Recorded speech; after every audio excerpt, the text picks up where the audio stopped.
আসসালামু আলাইকুম সম্মানিত ভিউয়ার্স।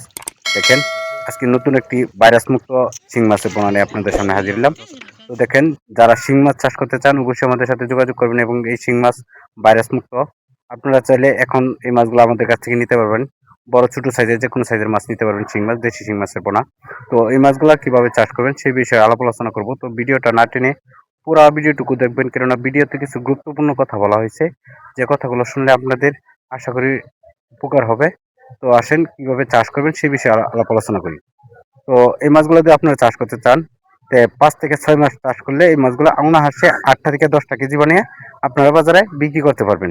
তো এই মাছগুলো চাষ করতে হলে কিভাবে চাষ করতে হবে, সর্বপ্রথম আপনাদের একটা ভালো একটা পুকুর নির্বাচন করতে হবে, যে পুকুরে পাতা আবর্জনা না পড়ে এবং রৌদ্র লাগে, সূর্যের তাপ লাগে, ওইরকম একটা পুকুর আপনাদেরকে নির্বাচন করতে হবে। এরকম একটা পুকুর নির্বাচন করে তারপরে এই পুকুরে আপনারা এই মাছগুলো অনায়াসে চাষ করতে পারবেন। তো এই পুকুরে যদি চাষ করতে চান তাহলে আপনারা প্রতি শতাংশে 800 থেকে 1000 পিস মাছ চাষ করতে পারবেন। 800 থেকে 1000 পিস মাছ যদি চাষ করেন, তো মাছের যে নেট ওজনগুলো আছে, নেট ওজন থেকে আপনারা 5% খাবার দিতে হবে। এবং এটার সাথে আপনারা চাইলে কাপ জাতীয় মাছ অথবা মনোসেক্স তেলাপিয়া, হ্যাঁ, আপনারা চাইলে যে কোনো মাছ এটার সাথে কিছু মাছ মিশ্র চাষ করতে পারবেন।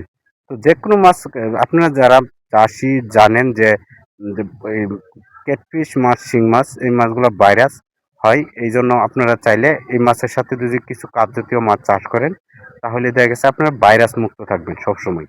আর অন্য অন্য প্রতি মাসে কিছু ট্রিটমেন্ট আছে, এই ট্রিটমেন্টগুলো যদি করতে পারেন আশা করি আপনাদের পুকুরে কোনো ভাইরাস ধরবে না। তো ওই বিষয়ে যদি আরও জানতে চান তো অবশ্যই আমাদের যে স্ক্রিনে দেওয়া নাম্বারটা আছে ওই নাম্বারে কল করবেন। কল করে ডাক্তার সাহেবের নাম্বার, ডাক্তার সাহেবের সাথে পরামর্শ নিয়ে ডাক্তার সাহেবের যে পরামর্শ দেয় ওই পরামর্শ অনুযায়ী আপনারা কাজ করবেন। তো আপনারা যদি আমাদের চ্যানেলে নতুন হয়ে থাকেন অবশ্যই আমাদের চ্যানেলটা সাবস্ক্রাইব করবেন এবং পাশে থাকা বেল আইকনটি বাজায় দিবেন, কেননা নিত্য নতুন ভিডিও ছাড়া পরে যাতে আপনার ভিডিও দেখতে পারেন। তো আজকে এই পর্যন্ত, আল্লাহ হাফেজ।